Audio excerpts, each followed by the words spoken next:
Les RH m'ont soudainement annoncé que j'avais été rétrogradé. Mon salaire a été coupé de 215 000 $ par an à 42 000 $. J'ai déchiré la vie, démissionné sur le champ, et le lendemain, le PDG m'a appelé 96 fois. Le jour où les ressources humaines m'ont dit que j'avais été rétrogradé, Seattle était balayé par une pluie si forte que les fenêtres semblaient fondre. Je me tenais dans le bureau de Denise Leclerc, un avis d'une page à la main, et j'ai lu les chiffres 2 fois. Poste actuel, directrice de produit. Salaire de base actuel, 215 000 $. Nouveau poste, coordinatrice administrative. Nouveau salaire de base, 42 000 $. Effet immédiat. Pendant quelques secondes, j'ai honnêtement pensé que quelqu'un avait joint la mauvaise fiche de rémunération. Puis j'ai levé les yeux vers Denise. Elle n'a pas voulu croiser mon regard. Étienne a donné son accord, a-t-elle dit. L'entreprise a examiné la situation attentivement. La situation ? Elle a croisé les mains sur un dossier bleu. Votre charge de travail a été intense. Il y a eu des inquiétudes quant à la durabilité de la pression pour vous. J'ai failli rire. Des années auparavant, Arborline Technologies était composée de 23 personnes dans une suite louée au-dessus d'un magasin de meubles. J'avais rejoint l'entreprise en tant que chef de produit alors que notre produit principal n'était encore qu'un prototype qui plantait. Si plus de 300 utilisateurs se connectaient simultanément, j'ai bâti l'équipe qui a résolu le problème. J'ai mené 3 produits, d'un tableau blanc vierge à des clients payants. J'avais passé 6 semaines à dormir 4 heures par nuit pour décrocher le compte entreprise qui a rendu notre série B possible. L'année précédente, lors de la fête de fin d'année de l'entreprise, notre PDG, Étienne Dubois, s'était tenu devant 200 employés, un verre de bourbon à la main, et avait dit « Arborline ne serait pas là où elle est sans Claire Dupont ». La moitié de ce qui fonctionne dans cette entreprise porte son empreinte. Apparemment, la moitié de l'entreprise valait 42 000 $ par an. C'était la décision de qui, ai-je demandé. Denise a bougé sur sa chaise. C'était une décision de l'entreprise. J'ai demandé de qui.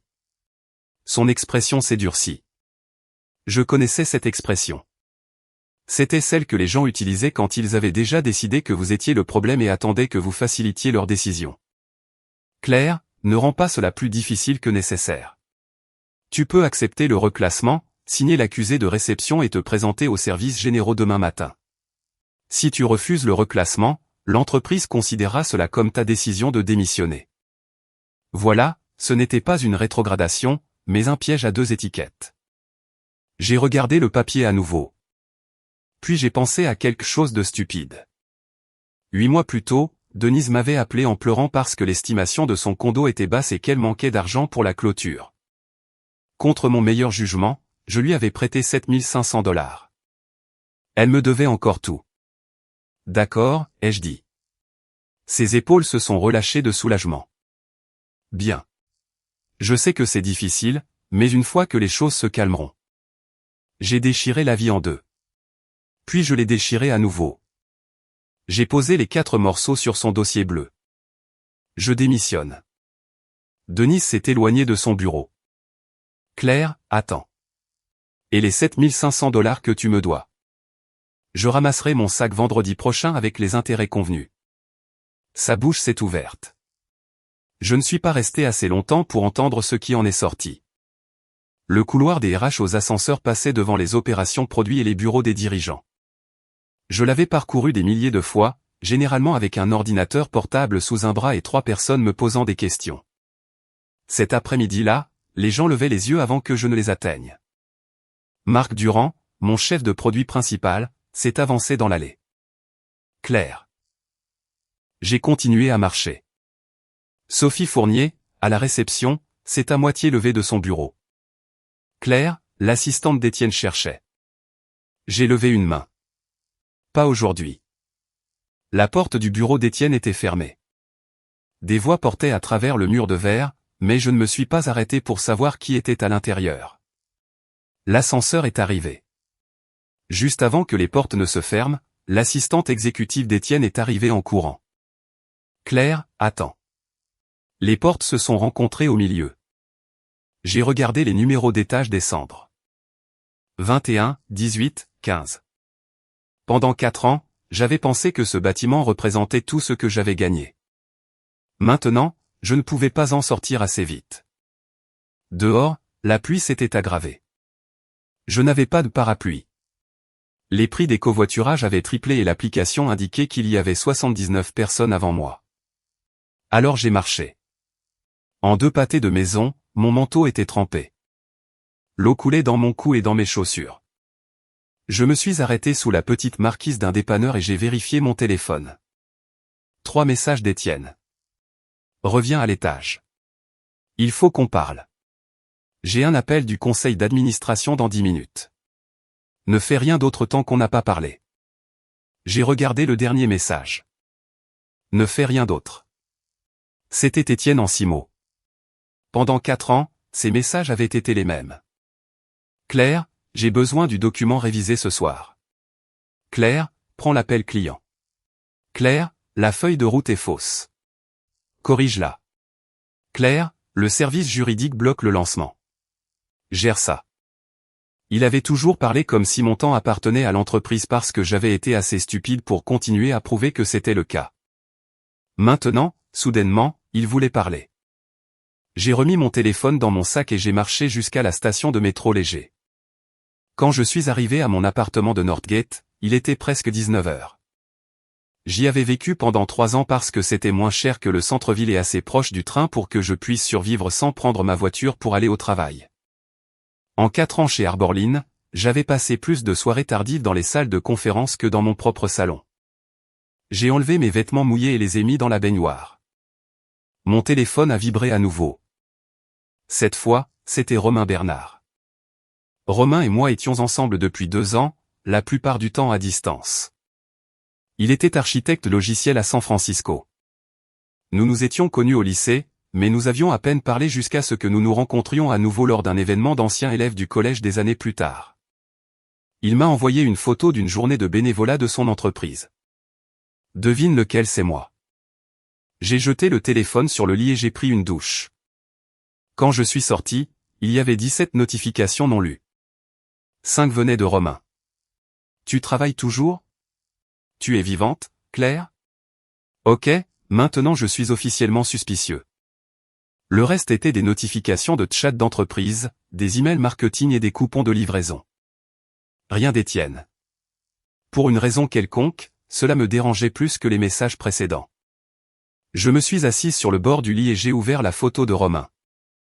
Il était le 3e à partir de la gauche, portant un sweat à capuche gris et regardant directement l'appareil photo avec l'expression qu'il faisait toujours quand il savait que je finirais par répondre. 3e à partir de la gauche, ai-je écrit. Il a répondu immédiatement un tricheur. Alors qu'est-ce qui ne va pas? J'ai commencé à taper. J'ai démissionné. Supprimé. Mon entreprise a essayé de couper mon salaire de 80%. Supprimé aussi. Finalement, j'ai écrit, longue journée, mauvais temps. Je suis épuisé. Il n'a pas insisté. Dors bien. Je t'appelle demain. Je me suis allongé sans manger. L'appartement était silencieux à part la pluie qui tapait contre la fenêtre. J'ai pensé au premier jour où Étienne m'a interviewé. Il avait plu ce jour-là aussi. J'avais 26 ans, je portais mon seul bon blazer, avec un portfolio que j'avais imprimé dans un café parce que je ne faisais pas confiance au Wi-Fi du bâtiment.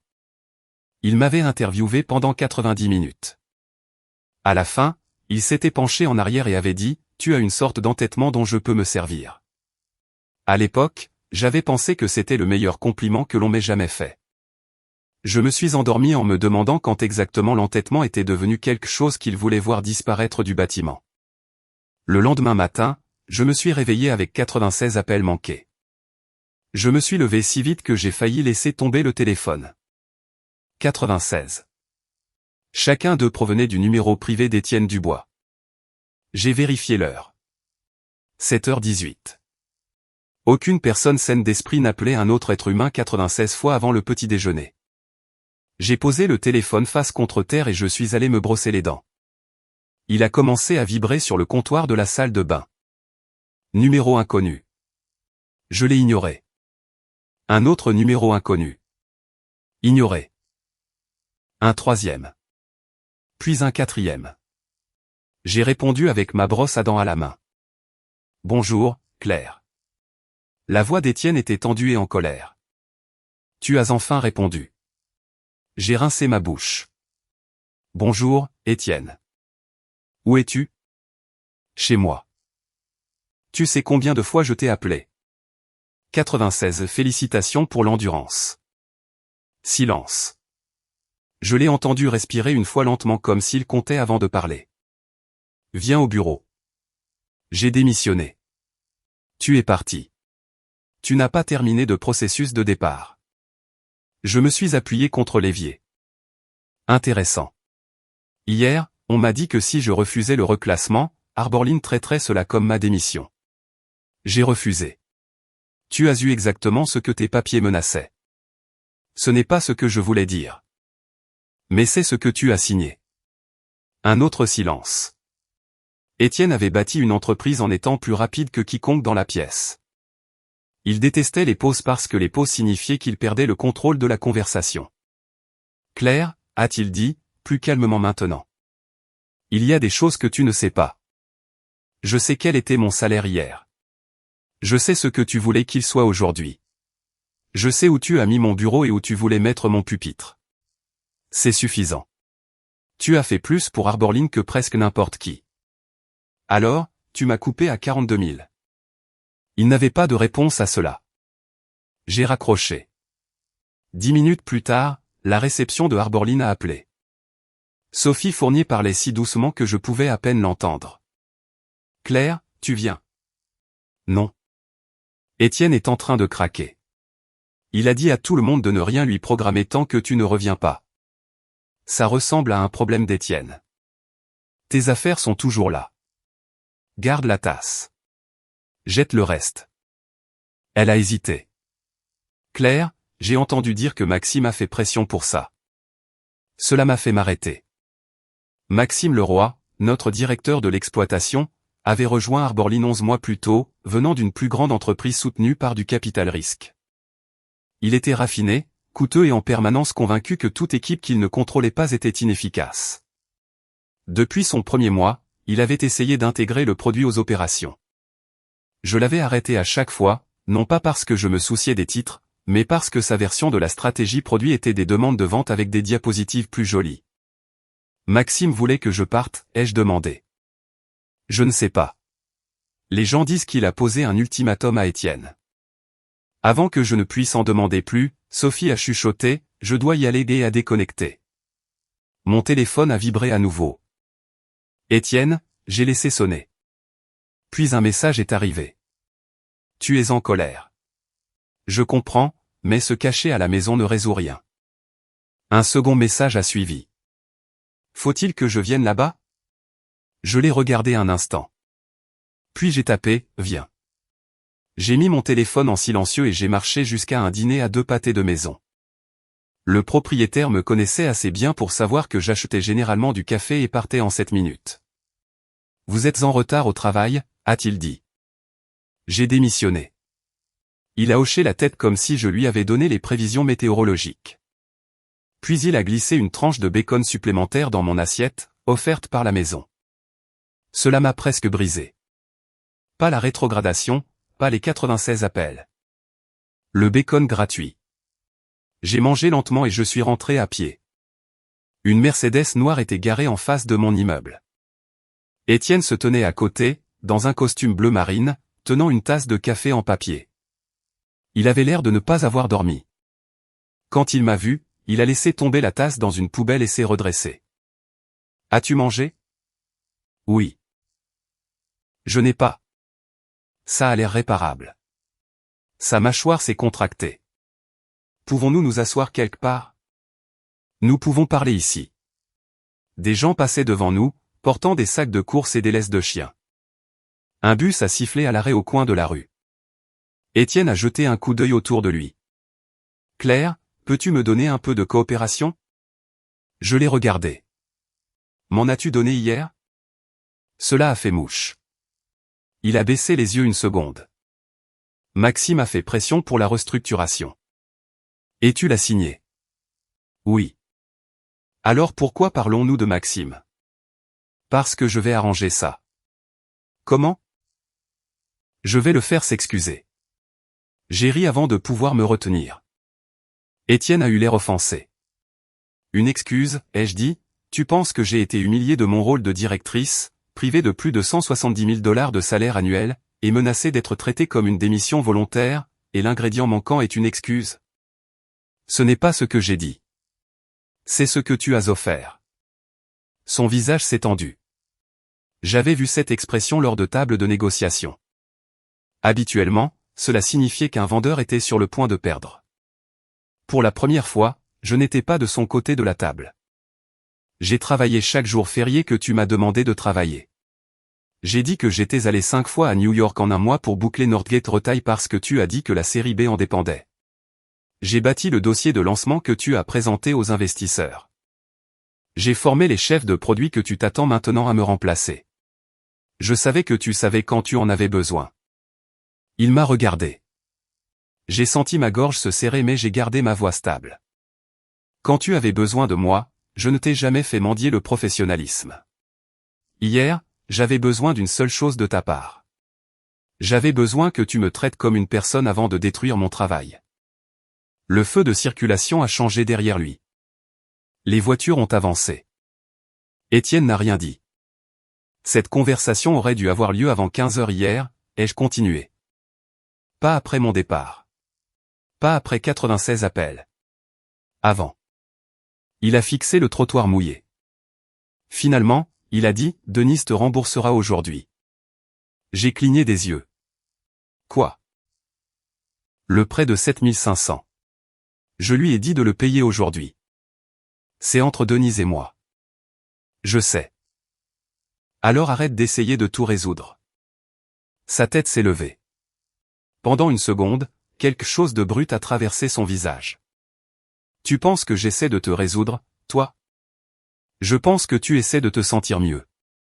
Il n'a pas répondu. Je l'ai contourné. Claire. J'ai continué à marcher. La décision n'était pas la mienne seule. Il a crié après moi, mais ma signature était dessus.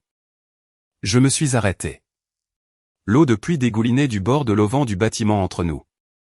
Je suis désolé, a-t-il dit. J'ai attendu une respiration. Puis je suis entré. Mes mains ont commencé à trembler seulement après que les portes de l'ascenseur se soient fermées. C'était la partie que je détestais. Je ne tremblais pas parce que j'avais peur. Je tremblais parce que je m'étais investi pendant des années. C'était trop long pour partir sans heure. L'équipe me manquait. Les soirées de lancement me manquaient. Me disputer avec les ingénieurs sur des délais impossibles et commander des pizzas à minuit me manquait. Et si j'étais complètement honnête, il y avait toujours eu autre chose. Étienne, j'avais remarqué la façon dont il me regardait parfois quand il pensait que je lisais un écran. J'avais remarqué le message tardif qui n'avait rien à voir avec le travail. Le bureau est glacial. Tu aurais dû apporter un pull. J'avais remarqué. Et puis j'avais enfermé ces observations parce qu'Étienne était marié et que j'avais Romain. Il y avait des limites que les adultes ne franchissaient pas simplement parce que les franchir serait intéressant. La rétrogradation avait brûlé la boîte où ses sentiments étaient rangés. Mon téléphone a recommencé à vibrer. Étienne, Maxime, le bureau, Marc, Sophie. Je les ai tous ignorés. Puis Romain a appelé. J'ai répondu.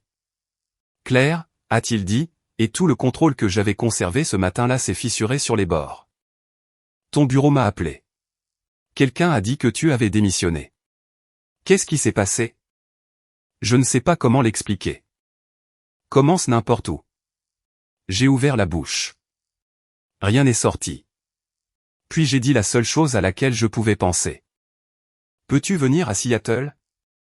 Il y a eu une courte pause. Oui. Pas de questions. Pas de plainte concernant le vol. Pas de rappel qu'il avait des réunions. Juste oui. Je prendrai le prochain. Romain. Claire, sa voix s'est adoucie. J'arrive. Il est arrivé ce soir-là avec une valise de cabine et les cheveux aplatis d'un côté d'avoir dormi dans l'avion. Dès que j'ai ouvert la porte, il m'a prise dans ses bras. J'avais passé toute la journée à refuser de pleurer. Puis il a senti le café d'aéroport, la lessive et le ridicule savon au cèdre qu'il achetait toujours. Mes yeux ont brûlé. Il ne m'a pas demandé d'expliquer. Il m'a juste serré dans ses bras. Plus tard, il est allé à l'épicerie et est revenu avec des nouilles, des œufs, des tomates et un bouquet de fleurs d'épicerie trop grandes pour mon seul vase. Il les a mises dans une tasse à chat. Elles penchaient de côté comme si elles étaient ivres. Parfait, a-t-il dit. Tu as un goût terrible, pourtant tu sors avec moi. Il a cuisiné pendant que j'étais assise au comptoir. À mi-chemin du dîner, je lui ai enfin tout raconté. Le salaire, la rétrogradation, Maxime, les 96 appels, l'arrivée d'Étienne. Romain a écouté sans m'interrompre. Quand j'ai fini, il a posé sa fourchette. Penses-tu avoir pris la bonne décision, ai-je demandé. Il m'a regardé comme si la question elle-même n'avait aucun sens. Et toi? Oui, alors. Oui. Avant que je ne puisse répondre, mon téléphone a sonné. Étienne? J'ai refusé l'appel. Il a rappelé. Romain a regardé l'écran. Peut-être réponds une fois. S'il y a un problème juridique, tu devrais savoir ce qu'il prétend. Je l'ai étudié. Tu veux que je réponde? Je veux que tu aies des informations. Le troisième appel est venu. J'ai décroché. Claire. La voix d'Étienne était plus basse maintenant. Fatigué. Ton petit ami est là. Mes yeux se sont tournés vers Romain. En quoi est-ce pertinent? Ça ne l'est pas. Une pause. Demain 10h. Viens. Cela concerne ta démission, ton équipe et l'accord que tu as signé en rejoignant l'entreprise. Quel accord? La clause de non-concurrence. L'expression de Romain a changé. Étienne a poursuivi, tu es parti sans préavis. L'accord exige 30 jours. Il restreint également le travail pour des concurrents directs. Romain a tendu la main. Je lui ai donné le téléphone. C'est Romain Bernard, a-t-il dit. Si vous menacez d'une action en justice, nous ferons examiner l'accord par un avocat. Je préférerais ne pas impliquer d'avocat, a répondu Étienne. Alors ne menacez pas les gens avec des contrats après avoir coupé leur rémunération de 80%. Silence. Romain m'a rendu le téléphone. Étienne a dit, Claire, viens demain. Je t'expliquerai tout. Je ne veux pas d'explication. Alors viens pour ton équipe. J'ai failli raccrocher. Puis il a dit la seule phrase à laquelle je ne m'attendais pas. Claire, je te veux de retour. J'avais déjà entendu des cadres dire qu'ils voulaient que des gens reviennent. Généralement, cela signifiait qu'ils voulaient les mots de passe de la personne, les notes des clients ou le travail inachevé. Étienne ne sonnait pas comme ça. Il sonnait comme un homme qui avait fouillé une machine, en avait retiré une pièce qu'il pensait facultative, et avait découvert que la machine s'était arrêtée. Je me suis penché en arrière sur le canapé. Hier, tu étais prêt à me mettre à un poste administratif, ai-je dit. Aujourd'hui, l'entreprise ne peut pas fonctionner sans moi. Tu déformes mes mots. C'est assez proche. Viens demain. Non. Alors je viendrai là-bas. Mon petit ami est ici. Il y eut une pause. Romain leva les sourcils. J'ai failli sourire malgré moi. Alors tu ne viens pas à mon appartement. Claire, de quoi as-tu peur? Cela a fait disparaître ce sourire. Je n'ai pas peur de toi. Alors arrête de refuser d'avoir une conversation. C'était une tactique classique d'Étienne. Transformer la situation en défi. Faire passer un refus pour une faiblesse. J'étais tombé dans le piège pendant des années de négociation. Pas cette fois. Si tu as quelque chose à dire, dis-le. Sa respiration est passée par le haut-parleur. Maxime m'a dit que j'avais le choix. Je me suis redressé. Quel choix? Il est redevenu silencieux. Puis il a dit, demain. J'ai raccroché. Romain me regardait. Cet homme est épuisant. Tu n'as aucune idée. Il a pris mon téléphone et a tapé le bord avec un doigt. As-tu vraiment une clause de non-concurrence? Oui. L'as-tu lu? Il y a des années, ça veut dire non. Ça veut dire que j'ai lu juste assez pour savoir que je voulais le poste. Romain m'a jeté un regard. Je trouverai un avocat spécialisé en droit du travail demain matin. Tu n'as pas à le faire. Je sais. C'était la réponse préférée de Romain. Je sais. Pas je fais ça parce que tu as besoin de moi. Pas tu me dois. Juste je sais. Il a pris le canapé cette nuit-là. Je suis resté éveillé dans la chambre, fixant une tache d'eau brune au plafond qui ressemblait à un nuage tordu. À minuit 43, mon téléphone s'est allumé. Étienne, toujours éveillé. J'ai ignoré. Un autre message. Je sais que tu es éveillé. Puis, il y a des choses que je peux dire à minuit que je ne peux pas dire au bureau. J'aurais dû éteindre le téléphone. Au lieu de cela, j'ai tapé, alors dis-les. La bulle de saisie est apparue, a disparu, et réapparue. Finalement, Maxime m'a dit, soit tu pars, soit c'est lui. J'ai fixé l'écran. Un second message est arrivé. Nous sommes en plein processus de série C. Il contrôle 2 relations avec des investisseurs dont nous avons besoin. Il m'a dit que le produit était devenu trop indépendant et que tu bloquais le modèle opérationnel qu'il leur avait promis. Alors j'ai choisi l'option que je pensais causer le moins de dommages. Mes doigts sont devenus froids. Le moins de dommages. C'était incroyable de voir comment les gens pouvaient vous blesser et se présenter quand même comme l'équipe d'intervention d'urgence. J'ai tapé, tu m'as choisi. Il a répondu immédiatement, oui, au moins il ne s'en cachait pas. Les messages continuaient d'arriver. Je pensais pouvoir te déplacer temporairement hors du produit. Je pensais pouvoir clôturer le tour et le changer plus tard. Je savais que tu n'accepterais jamais le transfert. Cette dernière phrase m'a fait me redresser. Je l'ai lu à nouveau. Les mots sont restés sur l'écran comme un aveu qu'il avait essayé de ne pas faire. Un étrange calme s'est installé en moi. Le salaire n'avait pas été un accident. L'insulte était le dessein. J'ai écrit, donc le salaire de 42 000 $ était destiné à me faire démissionner. La bulle de saisie est restée longtemps. Alors oui, j'ai ri.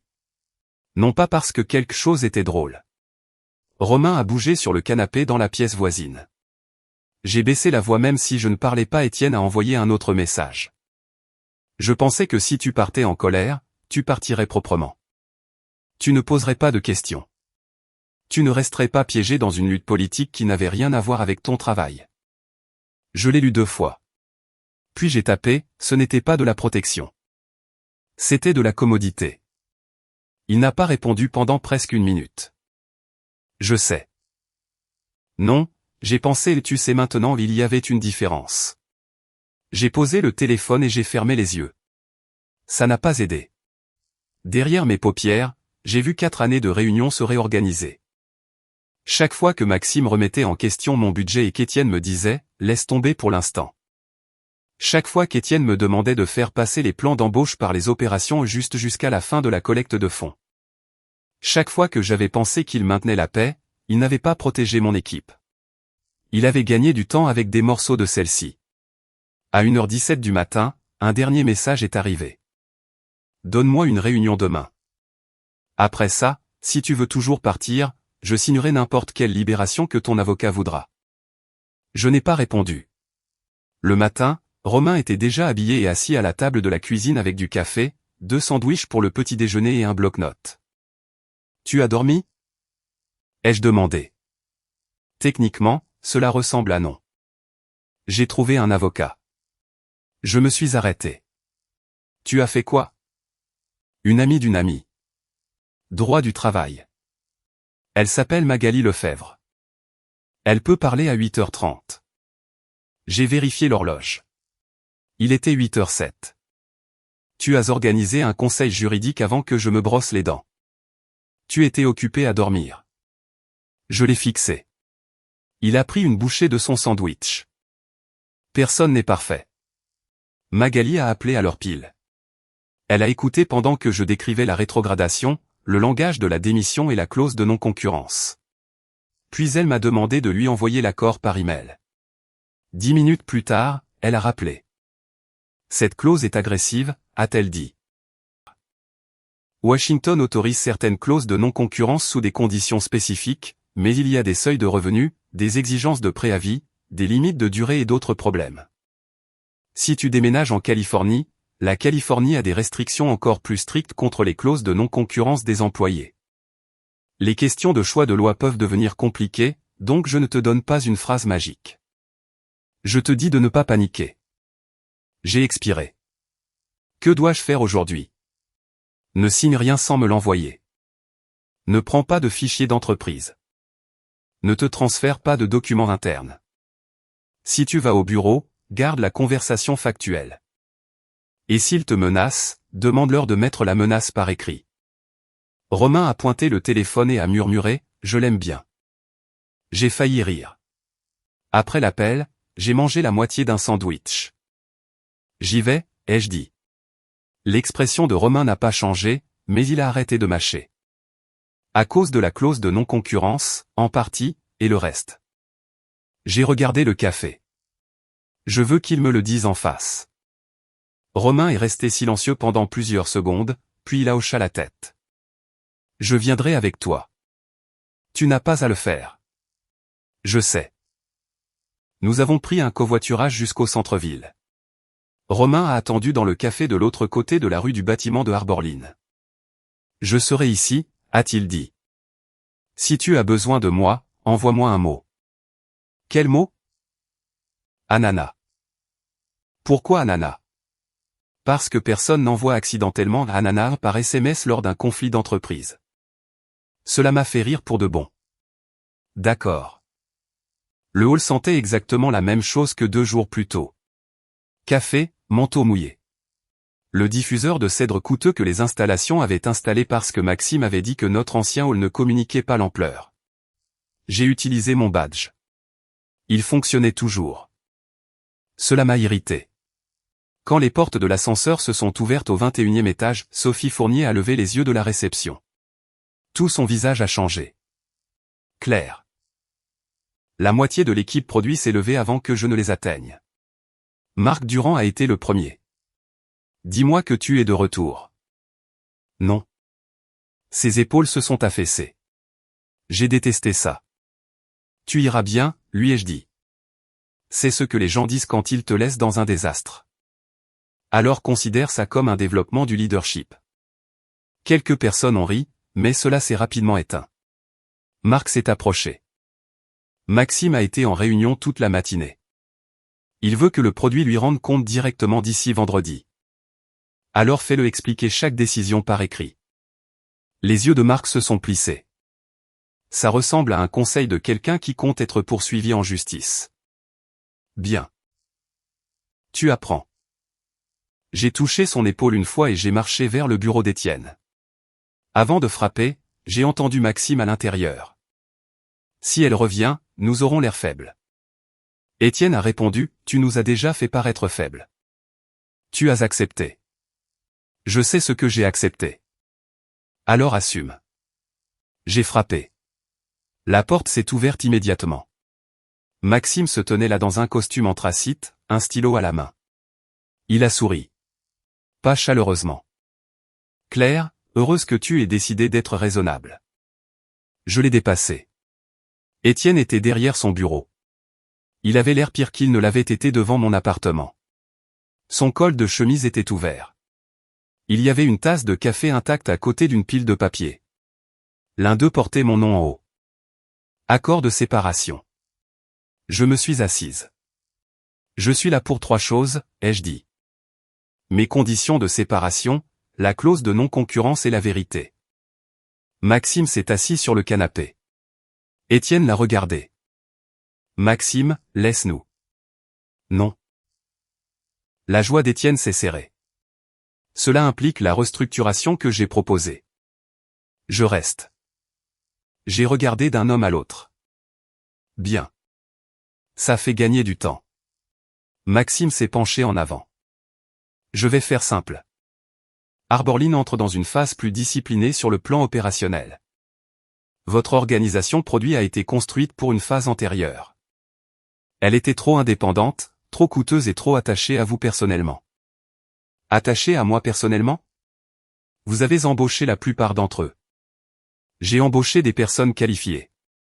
Vous avez créé une structure de loyauté. J'ai presque admiré la formulation. Une équipe faisant confiance à son leader était devenue un risque de gouvernance. Maxime a poursuivi, nous avions besoin d'intégrer le produit aux opérations. Vous avez clairement indiqué que vous résisteriez. Le reclassement était la solution la plus propre. La plus propre pour qui? Pour l'entreprise. Alors parlons de l'entreprise. Je me suis tourné vers Étienne. Quand Maxime est arrivé, le revenu annuel de la plateforme était de 48 millions. Maxime m'a interrompu. Ce chiffre est trompeur. Je l'ai ignoré 11 mois plus tard, il était de 56 millions. 8 millions de croissance. Ça a l'air bien. Étienne n'a rien dit. Maintenant, décomposons-le. 6,3 millions provenaient de produits déjà sur la feuille de route avant l'arrivée de Maxime. 1,1 million provenait de l'expansion de clients existants. Moins d'1 million provenait de la campagne d'acquisition que les opérations présentent comme le moteur de croissance. Le stylo de Maxime s'est arrêté. Je l'ai regardé. Vous n'avez pas créé le moteur. Vous avez mis des bandes de course sur le capot. Son sourire a disparu. Mignon. Exact. Vous prouvez mon point. Vous pensez que le produit est l'entreprise. Non, je pense que les faits comptent. Vous pensez que parce que vous avez construit la feuille de route, vous êtes intouchable. Non, vous pensiez que parce que vous contrôliez les introductions auprès des investisseurs, vous l'étiez. La pièce est devenue très silencieuse. Les yeux d'Étienne se sont posés sur Maxime. Maxime s'est adossé. Alors c'est ça? Tu penses comprendre la collecte de fonds maintenant? Je comprends le levier. Tu as dit à Étienne que soit je partais, soit tu partais. Son visage a changé d'1 centimètre. Assez. Étienne m'a regardé. Je t'ai dit ça en privé. Tu l'as envoyé par SMS à la personne que tu as rétrogradée. Maxime s'est tourné brusquement. Tu as fait quoi? Étienne s'est levé. Assez. Non, a dit Maxime. Pas assez. Tu lui as dit. J'ai dit assez. Maxime a ri une fois. C'est exactement pourquoi elle devait partir. Quelque chose dans la posture d'Étienne a changé. Pas dramatique. Juste définitif. Maxime, a-t-il dit. Tu es viré. Le stylo a glissé des doigts de Maxime et a heurté le tapis. Personne n'a bougé. Puis Maxime l'a ramassé lentement. Tu plaisantes. Non. Tu ne peux pas virer un directeur de l'exploitation au milieu d'un tour de financement parce que ton employé préféré a eu les sentiments blessés. Il ne s'agit pas de sentiments blessés. Bien sûr que si. Maxime s'est levé. Alors, qu'est-ce que tu vas dire au conseil d'administration? Que tu as saboté le plan opérationnel parce que Claire Dupont est partie et que tu as eu une crise de panique. Le visage d'Étienne s'est durci. Je dirai la vérité au conseil d'administration. Ton problème? Non. Bien. Parce que ton problème est assis juste là. Il m'a pointé du doigt. Je suis resté immobile. Maxime a regardé Étienne avec un mépris ouvert. Tu veux que je le dise ou vas-tu enfin te ressaisir? Pars. Tu as essayé de la virer parce que tu ne peux pas penser clairement quand elle est là. Mon estomac s'est noué. Étienne n'a pas bougé. Maxime m'a regardé maintenant. Tu penses que c'était juste un combat de pouvoir? Demande-lui pourquoi il a choisi la seule rétrogradation qu'il savait que tu n'accepterais jamais. Demande-lui pourquoi il ne t'a pas viré. Demande-lui pourquoi il t'a appelé 96 fois après que son brillant plan ait fonctionné. Maxime, a dit Étienne. Non, elle mérite la vérité, n'est-ce pas? Il s'est retourné vers moi. Il voulait que tu partes parce qu'il est amoureux de toi depuis des années et qu'il se déteste pour ça. La pièce a perdu son son, pas littéralement. Le système de ventilation ronronnait toujours. La circulation se déplaçait toujours 21 étages en dessous de nous. Mais tout dans ma tête est devenu silencieux. Maxime a continué à parler. Il est marié. Tu as un petit ami. Alors au lieu de se comporter comme un adulte, il t'a transformé en un problème opérationnel. Déplace Claire. Cache Claire. Fais démissionner Claire. Ensuite, il pourrait se dire qu'il faisait la chose responsable. Étienne a contourné le bureau. Sors d'ici. Maxime a souri sans humour. Tu sais quoi? Volontiers. Il a marché vers la porte, puis a regardé Étienne. Quand les investisseurs demanderont pourquoi ton directeur de l'exploitation a disparu 3 semaines avant le comité, dis-leur que Cupidon a appelé. La porte a claqué derrière lui. Pendant longtemps, Étienne et moi n'avons pas parlé. Il est allé à la fenêtre. Je suis resté assis sur la chaise. Finalement, j'ai demandé, était-ce vrai? Il ne s'est pas retourné. Quelle partie? J'ai senti la colère monter. Ne fais pas ça. Il s'est retourné. Son visage semblait dépouillé. Pas d'expression de PDG. Pas de posture de négociation. Juste fatigué. Oui. Un mot. C'était tout. J'ai agrippé la coudoir de la chaise. Donc la rétrogradation n'était pas seulement Maxime. Non. Tu as choisi quelque chose que tu savais qui m'humilierait parce que tu voulais prendre tes distances. Oui. Le salaire de 42 000 $ était délibéré. Il a fermé les yeux brièvement. Oui. Je me suis levé. Tu t'entends parler? Je sais comment ça sonne. Non, je ne pense pas que tu t'entendes. Claire, tu as utilisé ma carrière pour gérer tes sentiments. Il a tressailli. Bien. Tu ne m'as pas protégé d'une lutte politique. Tu n'as pas protégé ton mariage. Tu n'as pas protégé l'entreprise. Tu as créé une punition pour moi parce que tu ne pouvais pas te contrôler. Je ne t'ai jamais touché. C'est ta défense? Non. Parce que félicitations, tu as réussi à ne pas avoir d'aventure. Tu as seulement essayé de détruire mon travail. Son visage est devenu pâle. Je n'ai pas élevé la voix. Je n'en avais pas besoin. Je t'ai fait confiance, ai-je dit. C'est la partie que tu continues de rater. Je pensais que lorsque j'allais dans une mauvaise pièce, tu me soutenais. Je pensais que nous construisions la même chose. Je n'ai jamais une seule fois pensé que je devais protéger ma carrière de toi. J'avais tort. Oui, j'ai paniqué. Non, tu as planifié. Il s'est arrêté. Cela a fait plus d'effet que tout le reste. J'ai pris une inspiration. Paniquer, c'est une mauvaise phrase dans une réunion. Paniquer, c'est appeler quelqu'un à 2 heures du matin. Tu as coordonné avec les RH. Tu as choisi un titre. Tu as choisi une rémunération. Tu as signé un document. C'était un plan. Il a baissé les yeux. Je pensais que si je te donnais une raison que tu ne pourrais jamais pardonner, tu partirais proprement et tu pourrais ensuite prétendre que c'était mon choix. Il n'a pas répondu. C'était une réponse suffisante. J'ai pris l'accord de séparation sur son bureau. La libération de la clause de non-concurrence est-elle ici? Oui. J'ai parcouru les pages. L'entreprise renoncerait à l'application si je signais une large libération, promettait de ne pas dénigrer Arborline et accepter 8 semaines d'indemnité de départ. Je l'ai remis. Mon avocat va l'examiner. Tu as un avocat? J'en ai trouvé un ce matin. Quelque chose comme du soulagement a traversé son visage. Cela m'a aussi irrité. Bien. Ne sois pas soulagé. Elle n'est pas là pour te faciliter la tâche. Je sais. Je me suis dirigé vers la porte. Claire. Je me suis arrêté, la main sur la poignée. Je suis désolé. J'ai regardé en arrière. Pour quelle partie? Sa bouche s'est ouverte. Rien n'est sorti. C'est ce que je pensais. Je suis parti.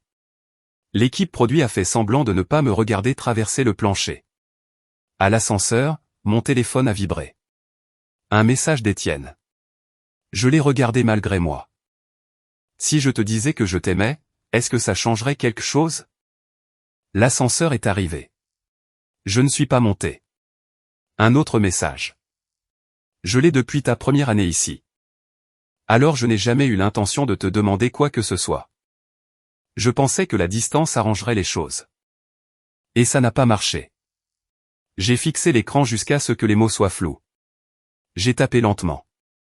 Tu ne m'aimes pas. Tu aimes la version de moi qui s'adapte à ta vie. Employé, allié, Personne qui résout tes problèmes. La vraie moi n'est pas à toi de la déplacer quand je deviens gênante. Sa réponse est venue rapidement. Je sais cela maintenant. J'ai ri à voix basse. Cette phrase encore.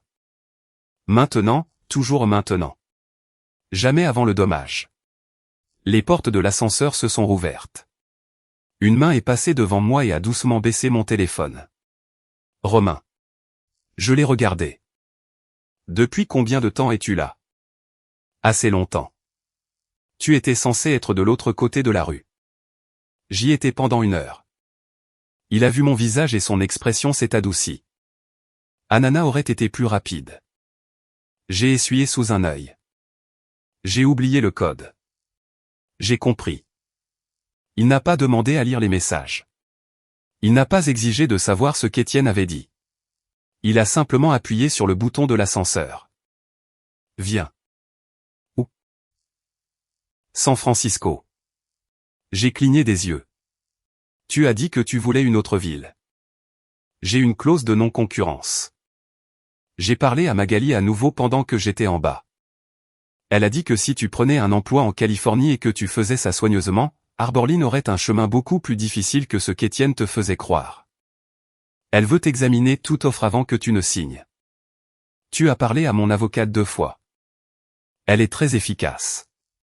J'ai ri et le rire s'est transformé en sanglots si rapidement que cela m'a embarrassé. Romain a détourné le regard pour me donner le plus petit espace d'intimité possible. C'est à ce moment-là que j'ai compris quelque chose que j'aurais dû comprendre bien plus tôt.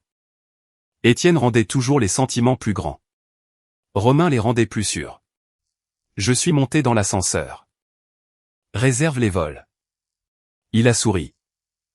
Oui, patron. 3 jours plus tard, j'étais dans l'appartement de Romain à San Francisco avec 2 valises, une boîte de déménagement de mes affaires personnelles et sans emploi. Son appartement était un condo de 2 chambres à Dogpatch avec trop de plantes et exactement une bonne poêle à frire. Il m'a donné la 2e chambre sans que je le demande. Tu peux rester aussi longtemps que tu veux. Et si je reste pour toujours? Alors éventuellement je te ferai payer le loyer. C'est romantique. Je contiens des multitudes. Pendant les 2 premiers jours, j'ai gardé mon téléphone éteint. Le 3e soir, je l'ai allumé. Plus de 300 notifications ont afflué.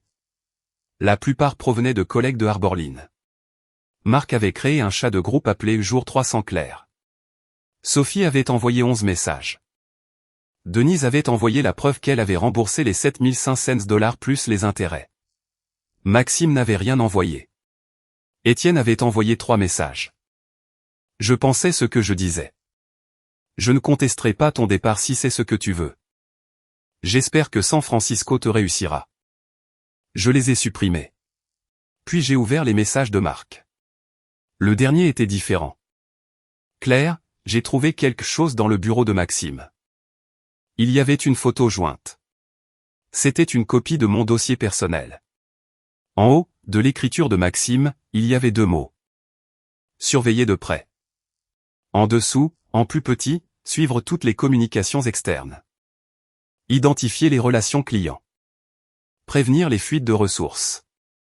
J'ai zoomé. Ma peau a fourmillé. Il ne s'agissait plus d'une rétrogradation. J'ai appelé Marc. Il a répondu à la première sonnerie. Claire. Où as-tu trouvé ça? Dans un dossier derrière son bureau. Il y a des rapports d'accès aux exportations du CRM, des métadonnées de mai, des listes de qui dans ton équipe parlait à quel client. As-tu pris les originaux? Non, je les ai photographiés. Bien. Ne touche à rien d'autre. Pourquoi? Parce que si Maxime surveillait mes communications tout en planifiant de me retirer, je veux savoir exactement ce qu'il cherchait. Romain est apparu dans l'embrasure de la porte, a vu mon visage et s'est arrêté. Marc a baissé la voix. Il y a plus. Quoi? J'ai vérifié le journal d'accès et 2 semaines avant ta rétrogradation, Maxime a exporté toute la liste des comptes stratégiques vers un périphérique de stockage personnel. Je suis resté très immobile. Combien de comptes? Tous. La pièce est soudainement devenue plus froide. Maxime avait passé des mois à dire à Étienne que j'étais le risque, que je contrôlais trop de relations, que je pourrais partir avec les ressources de l'entreprise. Pendant ce temps, il les collectait lui-même. J'ai regardé Romain. Il savait d'après mon expression que quelque chose avait changé. Qu'est-ce que c'est? A-t-il demandé. J'ai terminé l'appel avec Marc et j'ai posé le téléphone sur la table. Je pense que l'homme qui a convaincu Étienne de me pousser dehors se préparait lui-même à quitter Arborline. Romain s'est assis en face de moi. Et à te blâmer. J'ai regardé à nouveau les mots sur la photo. Surveiller de près.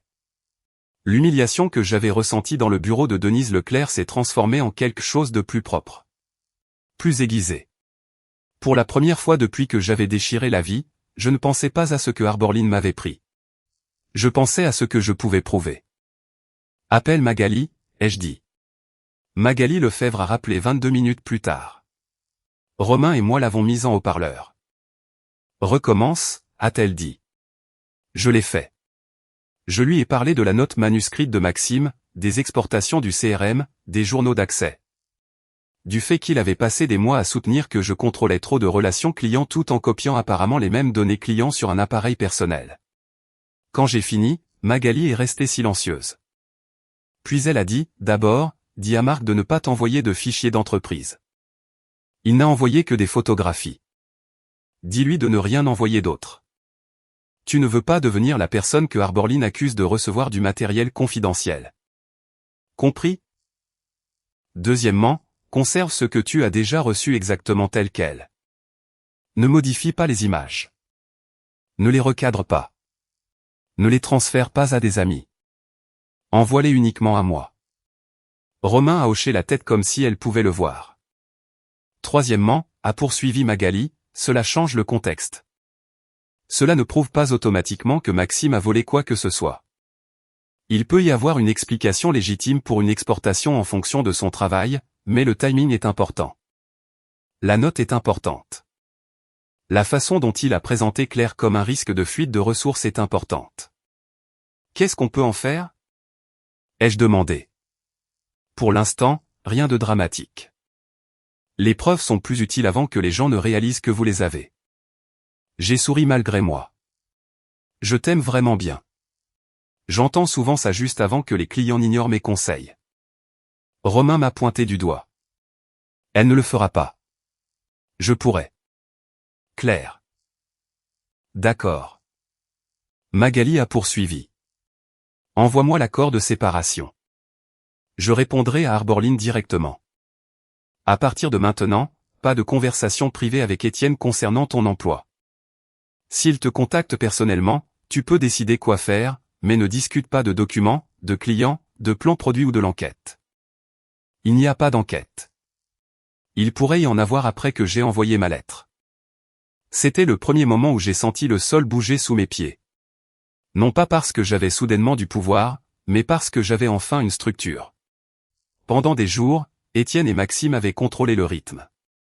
Ils avaient pris des décisions, envoyé des avis, convoqué des réunions, menacé de contrats et exigé des réponses. Maintenant, quelqu'un de mon côté disait, arrête de réagir. Cet après-midi-là, j'ai ouvert mon ordinateur portable et j'ai commencé à reconstruire mon portfolio.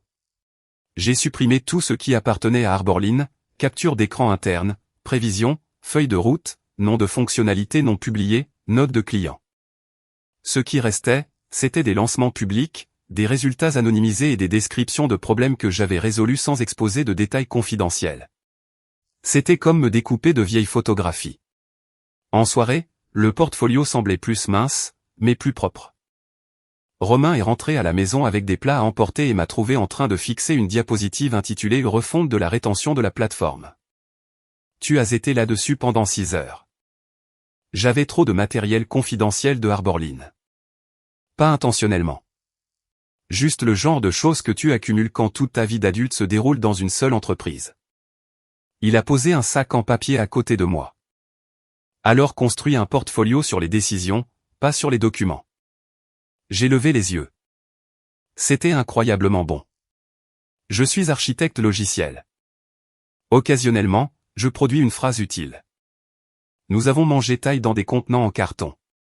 Après le dîner, Romain a fait la vaisselle pendant que je cherchais des offres d'emploi. J'ai postulé à cette entreprise ce soir-là. Je m'attendais au silence. Au lieu de cela, le lendemain matin, j'ai reçu un appel de Signal Passaï. La recruteuse s'appelait Monique Ray. Sa voix avait la chaleur nette de quelqu'un qui avait rejeté des milliers de candidats sans jamais paraître impoli. Nous avons examiné votre profil, a-t-elle dit. Notre fondateur aimerait aller vite. Êtes-vous disponible mardi pour un premier tour? Pour les 3 tours si les 2 premiers se passent bien. J'ai jeté un coup d'œil à mon calendrier. Il était la plupart du temps vide maintenant. Oui. Super. Nous sommes à Soma. Prévoyez environ 3 heures. Après avoir raccroché, j'ai de nouveau recherché l'entreprise. Signal Pass était petite. 68 employés. Série A. Il construisait une infrastructure de recommandation pour les entreprises de commerce électronique et de médias qui n'avaient pas le personnel d'ingénierie pour construire leur propre système de classement. Le fondateur, Adrien Moreau, avait passé 5 ans dans une grande entreprise de recherche avant de partir pour la fonder. Il n'y avait pas de vidéo brillante sur le changement du monde. Pas de photos de gens jouant au ping-pong au bureau. Leurs études de cas montraient les taux de conversion, la latence, la rétention et le temps de mise en œuvre. Je les ai immédiatement appréciés. Mardi matin, Romain se tenait dans la cuisine pendant que j'essayais 2 blazers. Bleu, a-t-il dit. Pourquoi? Tu as l'air de vouloir virer quelqu'un en noir. Je pourrais. Alors noir. Je lui ai jeté un torchon. Il l'a attrapé. Bleu. J'ai porté du bleu. Le bureau de Signal Pass occupait la moitié d'un étage dans un entrepôt converti. Briques apparentes. Trop de moniteurs. Pas de slogan motivant. Monique m'a rencontré à la réception. Le premier entretien était simple. Pourquoi avez-vous quitté Arborline? Cette question est venue après 11 minutes. J'avais répété 3 versions. La version en colère, la version vague, la version corporate soignée. Je n'en ai utilisé aucune. Mon rôle a été éliminé par un reclassement proposé que je ne pouvais pas accepter, ai-je dit. Il y avait des problèmes de leadership interne derrière cela. J'ai choisi de partir plutôt que d'occuper un poste qui ne correspondait plus à mon expérience. Monique m'a regardé. La performance était-elle en cause? Non. Mon évaluation la plus récente était dans la catégorie des meilleures notes. Un litige juridique? Mon ancien employeur a soulevé un problème de clause de non-concurrence. J'ai un avocat. J'y suis attentive et je n'apporterai pas d'informations confidentielles de Arborline ici. Cette réponse l'a fait se reculer. La plupart des candidats ne mentionnent pas la dernière phrase. La plupart des candidats n'ont probablement pas eu la semaine que j'ai eue. Elle a souri. Juste. Le deuxième entretien était avec la responsable de l'ingénierie, Pénélope Roussel. Elle ne se souciait pas de ma démission. Elle se souciait d'un produit qui avait échoué. Parlez-moi de quelque chose que vous avez lancé et qui n'a pas fonctionné. J'ai décrit le premier tableau de bord d'analyse marchande de Arborline. Nous avions passé 4 mois à construire ce que les clients disaient vouloir. L'utilisation après le lancement était terrible. Qu'avez-vous mal fait? A demandé Pénélope. Nous avons écouté les demandes au lieu d'observer les comportements. Elle a haussé un sourcil. Expliquez. Les clients demandaient plus de graphiques parce que les graphiques semblaient utiles lors des entretiens. Mais lorsque nous avons examiné les tickets de support et les enregistrements d'écran, leur vrai problème était qu'ils ne savaient pas quelle action entreprendre. Nous avons construit un tableau de bord alors qu'ils avaient besoin de recommandations. Qu'avez-vous changé? Nous avons supprimé 60% de l'interface. Les gens détestent supprimer du travail. Ils détestent le travail inutilisé encore plus. Pénélope a souri. Certains non. Alors ils ne devraient pas diriger le produit. Cela m'a fait passer le 2e tour. Adrien Moreau m'a interviewé en dernier. Il était plus jeune que je ne l'attendais, peut-être 36 ans, portant un jean et un sweatshirt universitaire délavé. Il est entré sans ordinateur portable, sans CV, juste un marqueur. Il a dessiné une boîte sur le tableau blanc. C'est notre moteur de recommandation principal. Puis il a dessiné 3 flèches. Un client entreprise dit que la pertinence diminue. L'ingénierie dit que le modèle est bon. Les ventes disent que le client menace de partir. Le support dit qu'il n'y a pas de bugs évidents. Que faites-vous dans les premières 24 heures? Je me suis levé. Qui est propriétaire de l'implémentation client? Le succès client. Ai-je accès au rapport brut de qualité des événements? Oui. Un changement de modèle au cours des 7 derniers jours? Non. Un changement dans le catalogue, le suivi ou les sources de trafic des clients? Adrien a souri. Vous m'interviewez maintenant. Vous m'avez donné une boîte et 3 flèches. J'ai besoin de plus. Il m'a tendu le marqueur. Allez. Pendant 40 minutes, nous avons travaillé sur le problème. J'ai divisé l'enquête en qualité des données, changement de catalogue, composition des utilisateurs, comportement de classement et attente commerciale. Puis Adrien a changé les règles. Le modèle était bon. Le client avait lancé une grande campagne payante qui avait attiré des utilisateurs peu intentionnés, ce qui avait modifié la conversion et fait paraître les recommandations moins bonnes. Que dites-vous au client? A-t-il demandé. La vérité. Les ventes détesteront ça. Les ventes peuvent se joindre à l'appel. Ils veulent que nous réparions le modèle. Le modèle ne peut pas réparer la qualité du trafic. Alors vous laissez partir un compte d'1 million de dollars? Non. Je les aide à séparer les performances de recommandation par source de trafic, à ajuster l'intégration pour les visiteurs peu intentionnés et à leur donner un plan de mesure.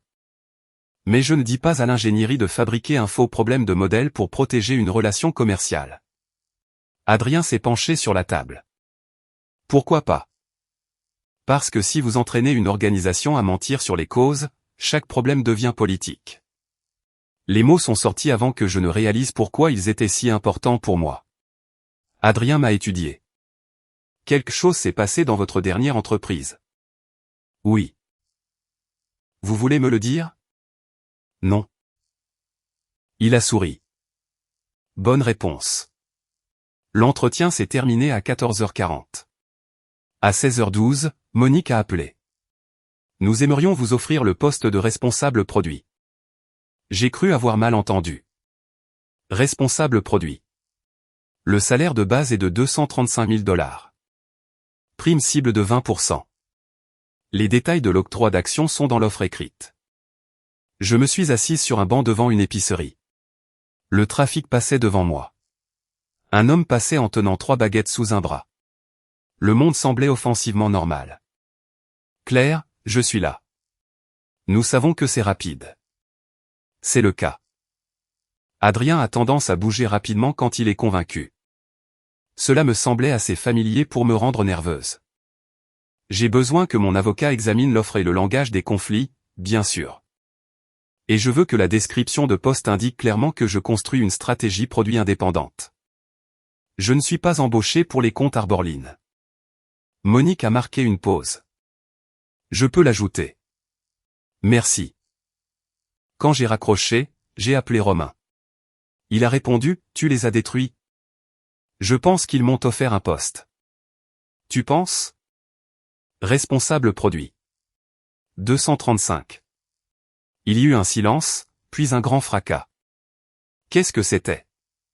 Ma bouteille d'eau. Tu vas bien? Je suis fantastique. Redis le chiffre. J'ai ri. 235. Claire, quoi?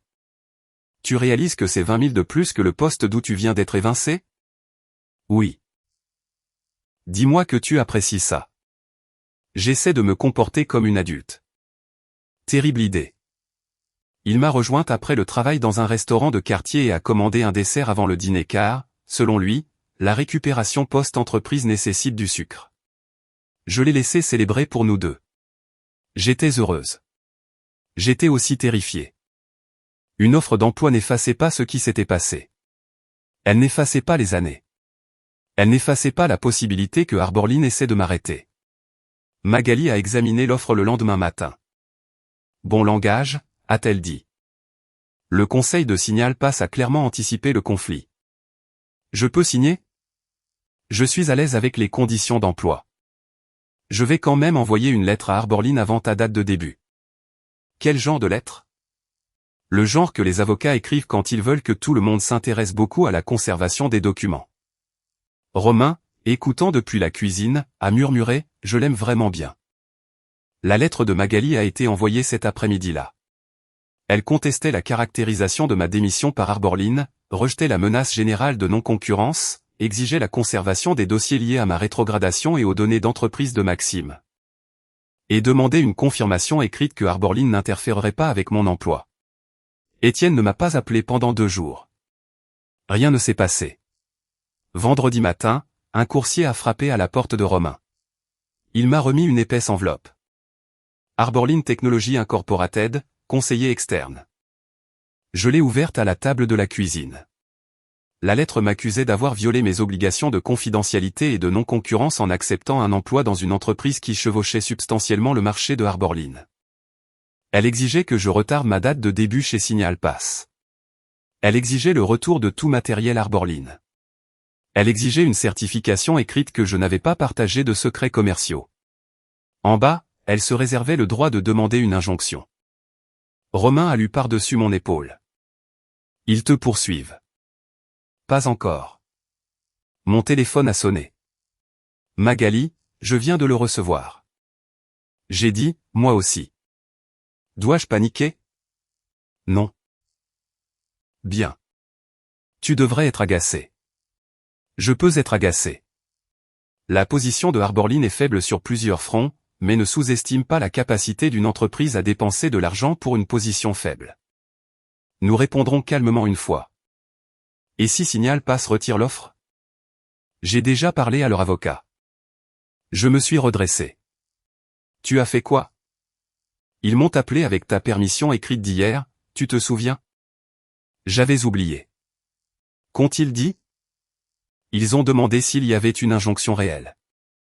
Il n'y en a pas. Si tu as pris le code source, tu ne l'as pas fait. Si tu as sollicité des clients de Arborline, tu ne l'as pas fait. Il ne se retire pas. L'air est revenu dans mes poumons. Magali a poursuivi. Aussi, Arborline a fait une erreur. Quelle erreur? Ils ont exigé la certification que tu avais rendu tout le matériel de l'entreprise. Ça a l'air normal. Ça l'est. Mais ils ont aussi affirmé que tu avais une possession non autorisée de documents stratégiques internes. Après mon départ. Mon estomac s'est serré. Les photos de Marc. Ils ne savent pas pour ça. Alors quoi? C'est la question. Leur lettre fait référence à une sauvegarde de portfolio de ton ordinateur portable professionnel. J'ai repensé. Le disque mobile. Mon archive de projet. J'ai utilisé un lecteur personnel pour les sauvegardes de portfolio approuvées. Mon responsable savait qu'il avait approuvé. Étienne. Par écrit. J'ai cherché dans ma mémoire. Puis je me suis souvenu. 2 ans plus tôt, la sécurité avait demandé à tous les chefs de département de déclarer les appareils externes. Étienne avait répondu au fil de discussion. Le disque de portfolio crypté de Claire est approuvé. Elle l'utilise pour les présentations de recrutement. Pas de données de production. J'ai un email. Excellent. Ne le transfère pas s'il est dans ton compte Arborline. Dis-moi la date et l'objet. Nous le demanderons. L'ancienne peur a commencé à changer de forme. Chaque menace de Arborline les forçait à décrire leur propre dossier. Chaque description créait quelque chose que Magali pouvait demander. Savent-ils ce qu'il y a sur le disque? Je ne pense pas. Il contient des documents produits. Certains internes, mais je ne les ai pas ouverts ni utilisés depuis mon départ. Alors ne le fais pas. Nous organiserons un retour forensique si nécessaire. Tu n'obtiendras pas de points en prétendant que le disque n'a jamais existé. Je ne prétends pas. Je sais. Je te garde hors de tout problème. Cet après-midi-là, j'ai apporté le disque à un fournisseur de services forensiques sélectionné par Magali. Ils l'ont imagé, documenté la chaîne de conservation et renvoyé les matériaux connus de Arborline par l'intermédiaire d'un avocat. Tout en conservant uniquement les fichiers que Magali avait jugés personnels ou utilisables publiquement. Cela m'a coûté de l'argent. Cela m'a aussi permis de dormir. Le lundi, j'ai commencé chez Signal Pass. Adrien m'a rencontré à la porte. Drame juridique terminé? Non. Tu peux travailler? Oui. Génial. Alors bienvenue. C'était toute la conversation. Ma première semaine, j'ai rencontré tous les employés, pas seulement le produit et l'ingénierie, les ventes, le support, la finance, l'implémentation, 3 clients, 2 anciens clients. Avant vendredi, j'avais une liste de 37 problèmes. Le lundi suivant, je l'avais réduite à 5. Le plus grand problème de Signal Pass n'était pas le moteur de recommandation. C'était l'intégration. Les clients signaient, passaient 6 semaines à s'intégrer et atteignaient la valeur trop lentement. Les ventes blâmaient l'implémentation. L'implémentation blâmait la documentation. L'ingénierie blâmait les données clients. Tout le monde avait suffisamment de preuves pour avoir partiellement raison. Je les ai mis dans une pièce. Pas de langage de blâme, ai-je dit, seulement des horodatage. Nous avons cartographié les 10 dernières implémentations depuis la signature du contrat jusqu'au premier gain mesurable. Le schéma est devenu évident. Les clients passaient en moyenne 11 jours à attendre que quelqu'un chez Signal Pass approuve des schémas d'événements qui répondaient déjà aux exigences. Personne n'était propriétaire de l'approbation. Elle se trouvait entre les équipes. Adrien a regardé le tableau blanc. Nous avons perdu en moyenne 11 jours à cause d'une boîte de réception. Il s'est frotté le visage. Je déteste cette entreprise. Tu en es propriétaire. Exactement. Nous avons repensé le processus en une semaine. Un client pouvait désormais valider l'instrumentation automatiquement avant un examen humain. Le temps moyen d'intégration a diminué de 9 jours le premier mois. Pas glamour, pas un lancement géant, juste un problème qui était resté en pleine vue parce que tout le monde était trop occupé à défendre son département. Le travail était bon, propre, pas de guerre cachée. Puis, à mon 23e jour chez Signal Pass, Marc a appelé. Je revenais du déjeuner. Claire, tu dois savoir quelque chose. Sa voix était tendue. Qu'est-ce qui s'est passé? Northgate Retail a suspendu le renouvellement. Je me suis arrêté sur le trottoir. Northgate était le compte que j'avais failli détruire pour le gagner. Pourquoi? Le nouveau module de recommandation a manqué 2 dates de lancement. Maxime l'a poussé avant son départ. Après ton départ, personne n'a voulu assumer la décision d'architecture. Étienne a essayé de prendre le contrôle du produit lui-même. Ça a l'air mauvais. C'est pire. 3 personnes ont démissionné. Qui? Jeanne, Louis et Paul. 3 chefs de produit et d'ingénierie senior. J'ai fermé les yeux. Marc, ne me dis rien de confidentiel. Je ne le fais pas.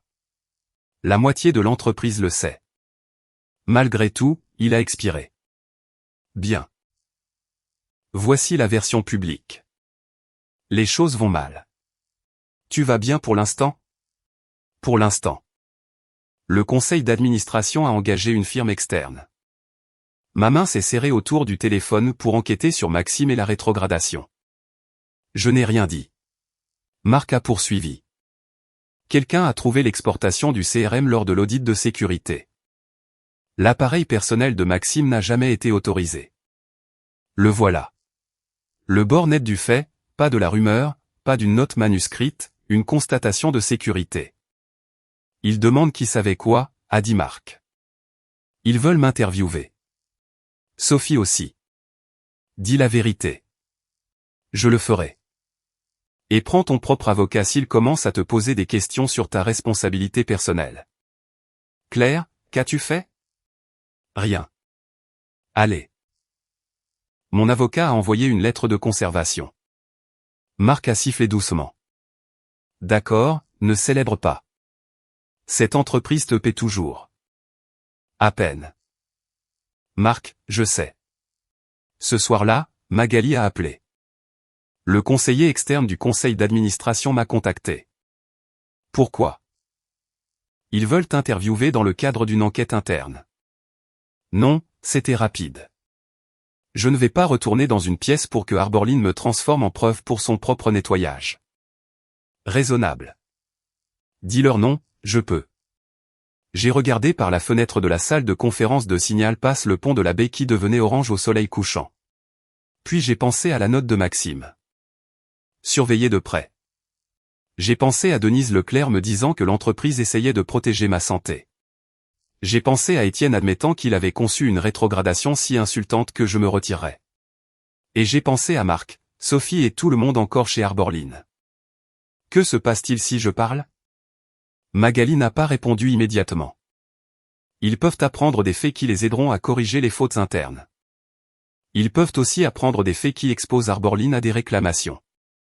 Nous fixerions des conditions. Ton témoignage serait volontaire. J'y assisterai. Nous ne discuterions pas de signal passe. Et nous résoudrions d'abord la question de la non-concurrence. Tu peux lier ces choses? Je peux demander. Une lente et dure satisfaction m'a traversé. Pour une fois, Arborline avait besoin de quelque chose de moi. Pas un lancement, pas un argumentaire, pas un sauvetage de clients. La vérité. Que recommandes-tu? Ai-je demandé. Je recommande que tu décides en fonction du résultat que tu souhaites, pas de ton niveau de colère. Cela m'a agacé parce que c'était un bon conseil. Je veux qu'ils arrêtent de menacer mon emploi. Alors c'est la condition 1. Je veux une confirmation écrite que la clause de non-concurrence est levée. Condition 2, je veux qu'ils arrêtent de sous-entendre que j'ai volé des informations de l'entreprise. Condition 3, et s'ils veulent mon aide pour nettoyer le désordre de Maxime, je veux que ma séparation soit négociée équitablement. Magali a ri doucement. La voilà. Qui? La responsable produit. J'ai souri. Fais l'offre. 2 heures plus tard, le conseiller externe de Arborline a répondu. Ils ont accepté de suspendre toute activité d'application pendant que les discussions de règlement se poursuivaient. Le conseil d'administration envisagerait une libération complète de la non-concurrence. Il retirerait l'allégation selon laquelle j'avais indûment conservé des fichiers une fois le retour forensique terminé. Et il voulait que je sois à Seattle le jeudi suivant. Magali a transféré l'email avec une ligne. Votre ancienne entreprise souhaiterait vivement votre présence. Je l'ai lu 2 fois. Puis Adrien Moreau est apparu dans l'embrasure de mon bureau. Mauvaise nouvelle? Non. Bonne nouvelle? Je ne suis pas encore sûr. Il a hoché la tête vers mon écran. Arborline. Oui. Besoin de temps libre? Un jour. Prends en 2. Je l'ai regardé. Tu ne sais même pas pourquoi. Tu ne demandes pas à disparaître pendant 1 mois. Gère ta vie. Il a commencé à partir. Adrien. Il a regardé en arrière. Merci. Ne rends pas ça émotionnel. Je le mettrai sur ton évaluation de performance. Après son départ, j'ai fixé le calendrier. 3 semaines plus tôt, Arborline m'avait dit que je valais 42 000 $ par an et un bureau dans les services généraux. Maintenant, son conseil d'administration me demandait de revenir par avion parce qu'une enquête interne ne pouvait pas avancer proprement sans moi. Je ne me sentais pas triomphante. Pas encore. Mais pour la première fois, l'histoire n'était plus écrite autour de moi. J'avais de nouveau un stylo. J'ai pris l'avion pour Seattle le mercredi soir. Romain m'a proposé de m'accompagner. Je lui ai dit non. Non pas parce que je ne voulais pas qu'il soit là. Mais parce que j'avais besoin de savoir que je pouvais retourner à Arborline sans que quelqu'un me tienne la main. Il m'a étudié une seconde, puis a hoché la tête. Envoie-moi un message quand tu atterris. Je le ferai. Et si Étienne essaie quelque chose de bizarre, j'ai un avocat. Je voulais dire émotionnellement bizarre. J'ai aussi un avocat. Juste.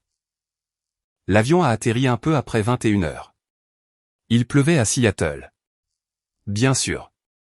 J'ai pris une voiture pour mon ancien appartement où le propriétaire avait accepté de me laisser rester une dernière nuit avant que je ne finisse de déménager. L'endroit semblait vide. Romain et moi avions rangé la plupart de ma vie dans des cartons 2 semaines plus tôt. Les murs étaient nus. La tasse à chat avait disparu. La tache d'eau au plafond était toujours là. J'ai mal dormi.